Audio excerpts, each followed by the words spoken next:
I know it's been your most popular talk, probably 9 million views, soon to be more. Why did you go there, and why was it so well received? 10-minute talk.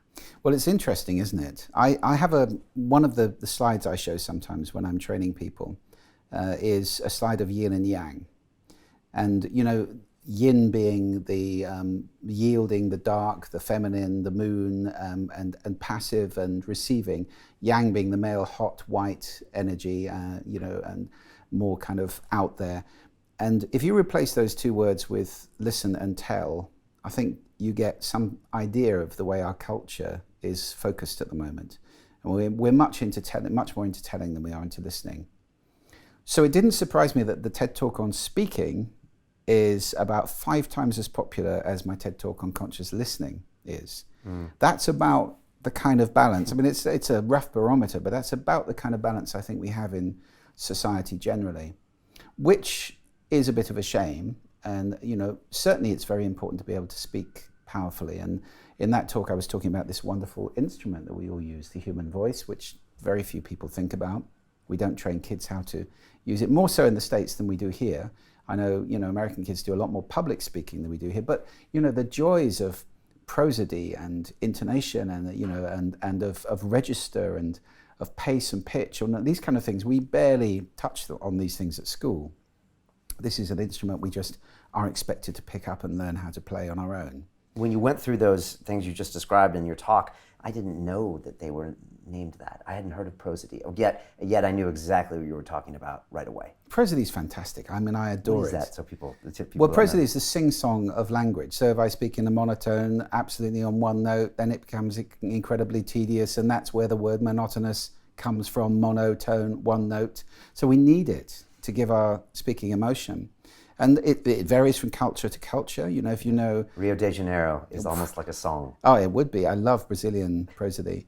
And then if you go to Scandinavia, for example, you'll get people saying, we're very excited about this. It's extremely exciting. And they have a much more restrained prosody that's got certain cadences that work there.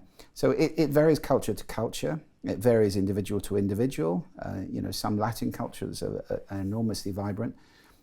I think I regret one thing that's happening in the world at the moment, which is the kind of invasion of what's called high-rising terminal. It's a very repetitive prosody where everything's said as if it were a question. Okay. Is that a British thing or global? It came from originally Australia, and then it went into Los Angeles, and then through Miley Cyrus and all those kids' TV programs who will speak like this, I'm like this, and he's like this. Okay. Is it the Valley Girl? Is that it's the Valley Girl speak. Okay. And unfortunately, that became enormously popular, so now it's really become very prevalent. And, 2 reasons why I regret it. I'm not saying it's bad or wrong, but it's slightly regrettable, I think. One, it's repetitive.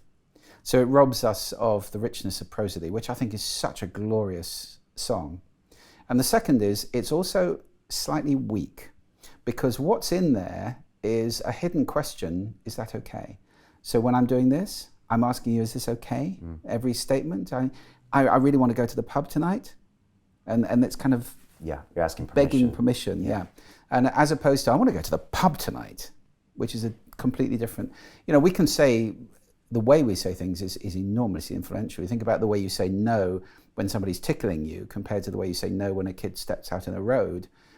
We can really change the meaning of what we say with the way that we say it. And it's worth paying attention to that. Other ones you mentioned were register, timbre, pace, pitch, volume. Most people understand the pace, I guess the pitch. Register and timbre, what are those referred to? Well, there are 4 registers that you can speak in. Now, I can't do the top one, which is called, I've forgotten what it's called now.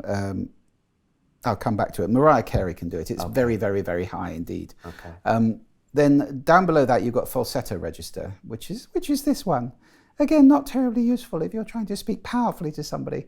It'll remind people of Monty Python. He's a very naughty boy. That's register. It's used by a lot of singers. If you think about Coldplay or many, many bands, they sing in falsetto register, so it's popular for that. And it obviously hits us with certain emotions when we hear it. Yeah, it is used by quite a lot of elderly ladies. Hello, dear. How are you? Speaking here. It's very soft and very unthreatening register to speak in. Then you've got the modal register, which is where most of our speaking comes from. And we can move our voice in the modal register. So it's very powerful to learn how to do that, to move from the nose voice or the head voice up here or the throat voice here, and then move down into the chest voice here, which resonates. This is a big resonating chamber. Again, these things are cultural, but there's an effect because we tend to vote for politicians with deeper voices, research has shown. That's a fact. Okay. That's a fact. Right. There's been quite a lot of double-blind studies now done which show ceteris paribus. I mean, it's not the only thing in play. Nevertheless, if you're like this, we tend to go for the one with a deeper voice because we associate deeper voices with authority and power. Right. Because big things are deeper, like elephants have a deep voice, mice have a very high voice. I'm thinking of the classic James Earl Jones, "This is CNN." Yeah. Or, or exactly. Darth Vader, right? Yeah, Darth Vader would. Yeah, absolutely. Or in a world. This kind of deep voice is taken to be authoritative. So if you want to speak powerfully, it's worth practicing coming down here a little bit. But in your TED Talks, you don't do that intentionally. No. Okay. No, I noticed that. I use my regular voice, although, it is something I've worked on over the years, so I probably speak more from down here than once I did. Once upon a time, I was probably more up here like this, now it's probably more down here. Okay. And then there's another register, which again is a thing I rather regret coming into common parlance a lot now. It's called vocal fry, and it sounds like this, we're always stoked about this. And again, very much a West Coast way of American, right. And you get largely females. I mean, I did hear a man yesterday. I was at a restaurant and there was a guy at the next table who was in this the whole time. He was just speaking like this the whole time. You pick up everyone's voice. Yeah, I do, unfortunately. But it's not very pleasant to listen to, and it robs, the voice of all this richness and beauty, I think, that the voice has. It's also not very good for your vocal cords to speak like that. Right, and it's being lazy, and you said, I think I heard one of your podcasts where you said it's a meme, and it's kind of lazy meme that people are just resulting to. They probably don't know they're doing it, but they're robbing themselves and everyone around them from the richness of their voice. I think so, yeah. I think so. I mean, that's an opinion, but right.